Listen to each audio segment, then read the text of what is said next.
ಯಾವುದೇ ಬಿಲ್ಡಿಂಗ್ ಮನೆಗಳಲ್ಲಿ ಅದರಲ್ಲಿ ಎಕ್ಸ್ಟೆನ್ಷನ್ ಮಾಡಲಿಕ್ಕೆ ಉಡುಪಿ ನಗರ ವ್ಯಾಪ್ತಿಯಲ್ಲಿ ನಾವು ಅವಕಾಶ ಕೊಡ್ತೇವೆ. ಯಾಕೆಂದರೆ ಅದು ಕಾನೂನು ಬಾಹಿರವಾಗಿದೆ. ಅದರಿಂದಾಗಿ ಅದನ್ನು ತಕ್ಷಣ ನೀವು ತೆರವು ಮಾಡಬೇಕು. ಇಲ್ಲದಿದ್ದರೆ ಏನಾದರೂ ಅನಾಹುತಗಳಾದರೆ, ಏಕೆಂದರೆ ಅಲ್ಲಿ ಆದಿತ್ಯವಾರ ಮತ್ತು ಗೌರ್ಮೆಂಟ್ ಹಾಲಿಡೇ ಒಂದೂವರೆ ಸಲ ಜನರನ್ನು ಬೇರೆ ಬೇರೆ ಭಾಗದಿಂದ ಕರ್ಕೊಂಡು ಬರುವುದು, ಅಲ್ಲಿ ಆ ಪ್ರಾರ್ಥನೆ ಮಾಡಿ ಅವರನ್ನೆಲ್ಲ ಮತಾಂತರ ಮಾಡುವಂಥ ಒಂದು ಪ್ರಸಂಗಗಳು ನಡೀತಾ ಉಂಟು. ಅದರಿಂದಾಗಿ ಅದು ಕಾನೂನು ಬಾಹಿರವಾಗಿದೆ. ಮತಾಂತರ ಮಾಡಲಿಕ್ಕೆ ನಮ್ಮ ದೇಶದಲ್ಲಿ ಅದಕ್ಕೆ ವಿರೋಧ ಉಂಟು. ಅದರಿಂದಾಗಿ ನೀವು ತೆರವು ಮಾಡಬೇಕು. ತೆರವು ಮಾಡದಿದ್ದರೆ ಏನಾದರೂ ಅನಾಹುತಗಳಾದರೆ ಅದಕ್ಕೆ ತಾವೇ ನೇರವಾಗಿ ಜವಾಬ್ದಾರಿ. ಮತ್ತು ಇನ್ನೊಂದೇನಂತ ಹೇಳಿದರೆ ಅಲ್ಲಿ ಇರೋದು 1,000 ಸ್ಕ್ವೇರ್ ಫೀಟ್ನ ಪರ್ಮಿಷನ್. ಅವರಿಗೆ ಅಲ್ಲಿ 4,500 ಎಕ್ಸ್ಟೆನ್ಷನ್ ಮಾಡಿದ್ದಾರೆ. ಅದನ್ನು ಕೇಳುವವರಿಲ್ಲ. ಅಡಿಷನಲ್ ನಾವು ಮೆಸ್ಕಾಮಿಂದ ಅವರಿಗೆ ಪರ್ಮಿಷನ್ ಕೊಟ್ಟಿದ್ದೇವೆ. ಒಬ್ಬ ಪಾಪದ ಒಂದು ರೂಮು ಕಟ್ಟಿ ಮನೆಗೆ ಪರ್ಮಿಷನ್ ಬಂದರೆ ನಾವು ಸಾವಿರಾರು ಕಾನೂನು ಮಾತಾಡ್ತೇವೆ. ಅವರಲ್ಲಿ ಕೇಳುವವರಿಲ್ಲ. ಅದು ಜನರು ನಮ್ಮನ್ನು ಕ್ವಶನ್ ಮಾಡ್ತಾರೆ. ಅವರಿಗೊಂದು ಕಾರಣ ನಮಗೊಂದು. ಅದರಿಂದಾಗಿ ಒಂದೇ ಅದು ಲೀಗಲ್ ಇಲ್ಲಿಗಲ್ ಅಂತ ಹೇಳ್ಬೇಕು. ಇಲ್ಲಿಗಲ್ ಆದರೆ ತಕ್ಷಣ ನೀವು ತೆರವು ಮಾಡಬೇಕು. ಇವತ್ತು ನಿರ್ಧಾರಗಳನ್ನು ಮಾಡಬೇಕು. ನಾವು ಕಚೇರಿ ದಾಖಲೆಗಳನ್ನು ಪರಿಶೀಲನೆ ಮಾಡಿದಾಗ 1,126 ಸ್ಕ್ವೇರ್ ಫೀಟು ವಸತಿ ಕಟ್ಟಡ ಅಂತ ಹೇಳಿ ನಮ್ಮಲ್ಲಿ ದಾಖಲೆ ಇದೆ. ಆ ನಂತರ ನಾವು ನಮ್ಮ ಇಂಜಿನಿಯರ್ಸ್ ಒಟ್ಟಿಗೆ ಹೋಗಿ ನಾವು ಅದನ್ನು ಪರಿಶೀಲನೆ ಮಾಡಿ ಅಳತೆ ಮಾಡಿದ್ದೀವಿ. ಅಳತೆ ಮಾಡಿದಾಗ ಅದು ಸುಮಾರು 4,000ಕ್ಕಿಂತ ಹೆಚ್ಚು ವಿಸ್ತೀರ್ಣ ಇರೋದು ಕಂಡು ಬಂದಿದೆ. ಈ ಹಿನ್ನೆಲೆಯಲ್ಲಿ ನಾವು ಅದಕ್ಕೆ ನೋಟಿಸ್ ಮಾಡಲಿಕ್ಕೆ ಮತ್ತು ಅದನ್ನು ತೆರವು ಮಾಡಲಿಕ್ಕೆ ಅಥವಾ ಅವರ ಏನಾದರೂ ಅಧಿಕೃತ ದಾಖಲೆಗಳು ಇದೆಯಾ ಅನ್ನೋದ್ರ ಬಗ್ಗೆ ಮಾಹಿತಿನ ಕಲೆ ಆಗ್ತಾ ಇದೆ ಸರ್. ಒಂದು ಅಧಿಕೃತ ಮಾಹಿತಿ ಅವರ ಹತ್ರ ಹೇಗೆ ಕೇಳುದು? ನಮ್ಮ ಹತ್ರ ಇರಬೇಕಲ್ಲ. ಅವರ ಹತ್ರ ಅವ್ರು ಏನು ಪ್ರೊಡ್ಯೂಸ್ ಮಾಡ್ತಾರೆ? ಒಂದು ನಮ್ಮ ದಾಖಲೆ ಪ್ರಕಾರ ಇರಬೇಕು. ಯಾಕಂದ್ರೆ ಅವರ ಹತ್ರ ಅಧಿಕೃತ ದಾಖಲೆ ಇರೋದು ನಗರಸಭೆ ಇರುತ್ತೆ. ಮತ್ತು ಇನ್ನೊಂದು ಏನಂತ ಹೇಳಿದ್ರೆ ಅಲ್ಲಿ ಪ್ರಚೋದನಾಕಾರಿ ಪೋಸ್ಟರ್ ಹಾಕಿದ್ದಾರೆ ಫುಲ್ ಗೋಡೆಯಲ್ಲಿ. ಎಲ್ಲಿ ಆ ರೀತಿ ಅವಕಾಶಗಳಿಲ್ಲ. ಅದನ್ನು ಕೂಡ ತಕ್ಷಣ ಪೇಂಟ್ ಅದನ್ನು ತೆಗಿಬೇಕು. ಅದೇ ರೀತಿಯಲ್ಲೂ ಆಗ್ತದೆ. ನನ್ನ ವಾರ್ಡಿನವನೊಬ್ಬ ಹೋಗ್ತಾ ಹೋಗ್ತಾ ಹೋಗ್ತಾ ಅಲ್ಲಿ ಮತಾಂತರ ಆಗಿರುವಂಥದ್ದು ಒಂದು ಬೆಳಕಿಗೆ ಬಂದಿರುವಂಥ ವಿಚಾರ. ನನಗೆ ಅದು ಒಂದು ಸ್ಪಷ್ಟೀಕರಣ ಬೇಕು. ಏನು ಹೇಳಿದ್ರೆ ಅದು ಮನೆ ಹೌದಾ, ಅಥವಾ ಅದು ಮನೆ ಅದು ಮದುವೆ ಆಗಿರುವಂಥ ಒಂದು ಸಭಾಭವನ, ಅಥವಾ ಒಂದು ಶಾಲೆಯ ರೀತಿಯಲ್ಲಿ ಶಿಕ್ಷಣ ಮಾಡುವಂಥ ಶಾಲೆಯ ಲೈಸೆನ್ಸ್ ಇದೆಯಾ ಅನ್ನುವಂಥದ್ದು ನನಗೆ ಕಮಿಷನರ್ ಅದರ ಸ್ಪಷ್ಟೀಕರಣ ಕೊಡಬೇಕು.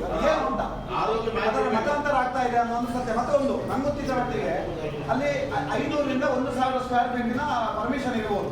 ಅದೀಗ ಹತ್ರ ಒಂದು 3,000-4,000 ಸ್ಕ್ವೇರ್ ಫೀಟ್ನ ಪರ್ಮಿಷನ್ ಇದು ಆಗ್ತಾ ಇದೆ, ಪರ್ಮಿಷನ್ ಇದ್ದಾರೆ. ಅದರ ಪೂರ್ತಿ ಮಾಹಿತಿ ನನಗೆ ಬೇಕಿಲ್ಲ. ಇದಕ್ಕಿಂತ ಮುಂಚೆ ನಾನು ಹೇಳಿದಾಗ ಮಾನ್ಯ ಶಾಸಕರು ಅದರ ಒಂದು ಗಮನ ಸೆಳೆಯುವಂಥದ್ದು ಮಾಡಿದ್ದಾರೆ. ಅದು ಯಾವುದೇ ಲಾಭ ಆಗಿಲ್ಲ ಮತ್ತು ಆಧಾರಿಗೆ ಯಾವುದೇ ಅಧಿಕಾರಿಗಳು ಹೋಗಿಲ್ಲ ಅನ್ನುವಂಥದ್ದು ಬೇಸರ ಸಂಗತಿ. ನನಗೆ ಅದರ ಬಗ್ಗೆ ಪೂರ್ತಿ ಮಾಹಿತಿಯನ್ನು ಕಮಿಷನರ್ ಕೊಡಬೇಕು ಅನ್ನೋ ರೀತಿಯಿಂದ ನನ್ನ ಅವರಿಗೆ ಆಲ್ರೆಡಿ 1 ವರ್ಷದಿಂದ ಇರ್ಬೋದು, ದೇವಸ್ಥಾನ ಇರ್ಬೋದು. ಈಗ ನಾವೊಂದು ಅವರಿಗೆ ಪರ್ಮಿಷನ್ ಒಂದು ಕೊಟ್ಟಿರ್ತೇವೆ. ಅದರ ನಂತರ ಅವರವರಿಗೆ ಹೇಗೆ ಬೇಕು ಆ ರೀತಿಯಲ್ಲಿ ಛತ್ರ ಇರ್ಬೋದು, ಮದುವೆ ಹಾಲ್ ಇರ್ಬೋದು, ಇದೆಲ್ಲ ಕಟ್ಬಿಟ್ಟು ಹೋಗಿದ್ದಾರೆ. ನಮಗೆ ಮಾಡಲಿಕ್ಕೆ ಬಹಳಷ್ಟು ಕೆಲಸ ಇದೆ. ನಾವು ಈ ಮಂದಿರಗಳ ಇದರ ಬಗ್ಗೆ ನಾವು ಪ್ರಸ್ತಾಪ ಅದು ಏನಿದೆ ಪೋಸ್ಟರ್ ಗೆ ತೆಗೀಲಿ. ಅದು ಬಿಟ್ಟು ಇದನ್ನೆಲ್ಲ ಮುಟ್ಲಿಕ್ಕೆ ಹೋದ್ರೆ ಬಹಳ ತೊಂದರೆ ಆಗ್ತದೆ. ಎಲ್ಲದಲ್ಲಿ ಕೂಡ ಇಂಥದ್ದು ಬಹಳ ಇದೆ ನಗರದೊಳಗೆ. ನಾಳೆ ನಾವು ಇದಕ್ಕೆ ಹೊಣೆಗಾರರಾಗಬಾರ್ದು. ಯಾಕಂದ್ರೆ ಇವತ್ತು CRZ ಅಲ್ಲಿ ದೇವಸ್ಥಾನಗಳಿವೆ ಬೇರೆ ಬೇರೆ. ಈಗ ಉದಾಹರಣೆಗೆ ಒಂದು ಹೇಳೋದಾದ್ರೆ ನಮ್ಮ ಕೆಲವು ದೇವಸ್ಥಾನಗಳಲ್ಲಿ ಛತ್ರ ಇದೆ, ಮದುವೆ ಹಾಲ್ ಮಾಡ್ಕೊಂಡಿದೆ. ನಾವು ಹೇಗೆ ಬೇಕು ಆ ರೀತಿ ನಾವು ಮಾಡ್ಕೊಂಡು ಹೋಗಿದೆ. ಯಾಕಂದ್ರೆ ಇದು ದೇವರ ನಾಡು, ಇದು ದೇವಸ್ಥಾನಗಳ ನಾಡು. ಈ ರೀತಿಯಲ್ಲಿ ನಾವು ಮಾಡ್ಕೊಂಡು ಹೋಗಿದೆ. ಹಾಗಾಗಿ ನೀವು ಇದನ್ನು ಮುಟ್ಲಿಕ್ಕೆ ಹೋಗುವಾಗ ಸ್ವಲ್ಪ 100 ಬಾರಿ ಆಲೋಚನೆ ಮಾಡಿ ಹೋಗುವುದು ಒಳ್ಳೆಯದು ಅಂತ ನನ್ನ ಅಭಿಪ್ರಾಯ. ದೇವರ ನಾಡಲ್ಲಿ ಮತಾಂತರ ಮಾಡಬೇಕು ಅಂತ ಏನಿಲ್ಲ, ಖಂಡಿತ ಇಲ್ಲ. ಮತಾಂತರದ ಬಗ್ಗೆ ನೀವು ಕಾನೂನು ತಗೊಳ್ಳಿ. ಆದ್ರೆ ನೀವು ಹೊಡೆಯುವಂತದ್ದು ಮನೆಯನ್ನು ಇಟ್ಕೊಂಡು ಸಭಾಭವನ ಮಾಡ್ತಾ ಇದ್ದಾರೆ, ಬೇರೆ ಬೇರೆ ಮತಾಂತರ ಮಾಡ್ತಾ ಇದ್ದಾರೆ. ಅಂತದ್ದೇ ಬಹಳ ದೇವಸ್ಥಾನ ಯಾವ ಸಭಾ ಕೇಂದ್ರದಲ್ಲಿ ಈಗ ನೋಡಿ ಅಧ್ಯಕ್ಷರೇ, ಎಷ್ಟು ನಮ್ಮಲ್ಲಿ ಸ್ಕ್ವೇರ್ ಫೀಟ್ ತಗೊಂಡಿದ್ದಾರೆ, ಎಷ್ಟು ಇಲ್ಲಗಾಳಿಗೆ ನಾವು ಕೊಟ್ಟದ್ದು ಬಡ್ಡಿ. ಸ್ಕ್ವೇರ್ ಫೀಟ್ ಬಿಟ್ಟು ಬಿಡಿ, ಮನೆಯಲ್ಲಿ ಮತಾಂತರ ಅಂತ ಮತಾಂತರ ಮಾಡಿ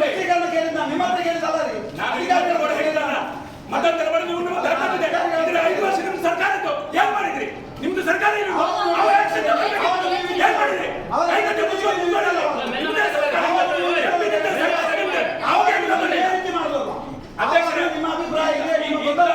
ಈಗ ಮತಾಂತರದ ಬಗ್ಗೆ ನೀವು ಕ್ರಮ ಬಿಲ್ಡಿಂಗ್ ಬಗ್ಗೆ ಇಂಥದ್ದು ಬಹಳಷ್ಟು ನಗರದೊಳಗಿದೆ. ನಾನು ಒಂದಷ್ಟು ಪಟ್ಟಿ ಕೊಡ್ತೇನೆ. ಮತಾಂತರ ಬಗ್ಗೆ ಆಕ್ಷನ್ ತಗೊಳ್ಳಿ. ಮಾನ್ಯ ಅಧ್ಯಕ್ಷರಿಗೆ ಮತ್ತೆ ಕಮಿಷನರ್ ಮಾನ್ಯ ಅಧ್ಯಕ್ಷರು ಅವರು ಪಟ್ಟಿ ಕೊಡ್ತೇನೆ ಹೇಳಿದ್ರು. ನೆಕ್ಸ್ಟ್ ಸಾಮಾನ್ಯ ಸಭೆಯೊಳಗೆ ಅವರು ಯಾವುದೆಲ್ಲ ಉಂಟರೆ ಪಟ್ಟಿ ಕೊಡಿ ಅವ್ರು ಹೇಳಿದ್ದು ಸತ್ಯ ಅಂದ್ರೆ ನೋಡುವ ಪಟ್ಟಿ ಕೊಡಿ ಧೈರ್ಯವನ್ನು ಕೂಡ ಅವ್ರು ಮಾಡ್ಲಿ. ಆ ಧೈರ್ಯವನ್ನು ಅವ್ರು ಮಾಡ್ಬೇಕು. ನಗರಸಭೆ ಮೀಟಿಂಗ್ ಒಳಗೆ ಯಾವ ದೇವಸ್ಥಾನ ಯಾವ ಮಸೀದಿ ಯಾವ ಚರ್ಚ್ ಏನು ವ್ಯತ್ಯಾಸ ಇದೆ ಅಂತ ಪಟ್ಟಿ ಕೊಡ್ತೀವಿ, ರೆಡಿ ಮಾಡಿ ನಿಮಗೆ ಅಧಿಕಾರ ಕೊಡ್ತೇವೆ ಮಾಡಿ. ಸಾವಿರಾರು ವರ್ಷ ಇತಿಹಾಸ ಉಂಟು.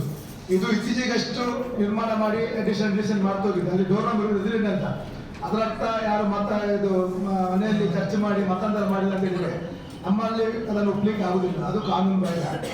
ಮಠ ಮಂದಿರಕ್ಕೂ ಇದಕ್ಕೂ ನಾವು ಹೋಲಿಕೆ ಮಾಡಿ ಅದನ್ನು ಒಂದೇ ರೀತಿಯಲ್ಲಿ ಕಾಣಲಿಕ್ಕೆ ಆಗುದು. ಅದರಿಂದಾಗಿ ವಿಜಯಗೌಡರು ಹೇಳಿದ ಪ್ರಕಾರ ಅದನ್ನು ತಕ್ಷಣ ಅದರ ಬಗ್ಗೆ ಮಾಹಿತಿ ಅಂತ ತೆಗೆದುಕೊಂಡು ಅದನ್ನು ತೆರವು ಮಾಡುವಂಥದ್ದು ಕೆಲಸ ಆಗಬೇಕು. ಮತ್ತೆ ಅವರು ಹೇಳಿದ ಪ್ರಕಾರ ಯಾವುದು ಪಟ್ಟಿ ಉಂಟಂದಿಲ್ಲ ಪಟ್ಟಿಯನ್ನು ಕೊಟ್ಟು ಮುಂದಿನ ಸಭೆಯಲ್ಲಿ ಇಟ್ಟು ಪರಿಶೀಲನೆ ಮಾಡುವ ಯಾವುದು ಸರಿ ಉಂಟು. ಸಭೆಯಲ್ಲಿ ಅಧ್ಯಕ್ಷರೇ, ಈಗ ನಾನು ಹುಟ್ಟುವ ಮುಂಚೆ ಶಾಸಕರು ಹುಟ್ಟುವ ಮುಂಚೆ ಆ ಮಸೀದಿ ನಿರ್ಮಾಣ ಆಗಿದೆ, ಆ ಚರ್ಚೆ ನಿರ್ಮಾಣ ಆಗಿದೆ. ಅದು ನಿನ್ನೆ ಮೊನ್ನೆದಲ್ಲ. ಒಂದು ಮತ್ತೆ ಈ ಸದನದಲ್ಲಿ ನಾನು ಪೌರಾಯುಕ್ತರಲ್ಲಿ ಆಗ್ರಹ ಮಾಡುದು, ಮುಂದಿನ ಸಭೆಗೆ 35 ವಾರ್ಡಿನಲ್ಲಿ ದೇವಸ್ಥಾನ ಮಸೀದಿ ಚರ್ಚ್ ಯಾವ್ದೆಲ್ಲ ಲೀಗಲ್ ಇದೆ ಯಾವ್ದು ಇಲ್ಲಿಗಲ್ ಇದೆ ನೀವು ಪಟ್ಟಿ ಮಾಡಿ ಸಭೆಗೆ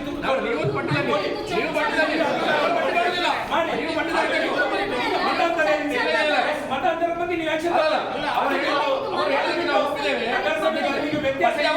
ಇದ್ರ ಬಗ್ಗೆ ಕ್ರಮ ತಗೊಂಡು ಎಲ್ಲದರ ಬಗ್ಗೆ ಕ್ರಮ ನಾನು ಹೇಳುವಾಗ ಯಾವ ಚರ್ಚಿನ ಬಗ್ಗೆ ಉಲ್ಲೇಖ ಮಾಡಿಲ್ಲ. ಇದು ಸ್ಪಷ್ಟತೆ ಇರಲಿ.